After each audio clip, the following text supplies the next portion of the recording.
ವೈದ ನಮ್ಮಮ್ಮ ಇವತ್ತು ನನ್ನ ಚಿತ್ರಕ್ಕೆ ಎಪ್ಪಿಸು ಬಿಟ್ಟು ಬರೋತಿಚ್ಚಿ ಆಫೀಸಲ್ಲೇ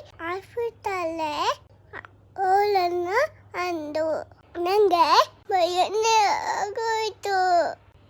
ಇಲ್ಲಿ ಶುಚಿ ಕೂತಾತು ಅಂತ ಆಮೇಲೆ ಅಮ್ಮ ಹೇಳಿದ್ರು ಇವತ್ತು ಸರಿಯನ್ನು ಪ್ರಸನ್ನ ಇದೆ ಅಂತ.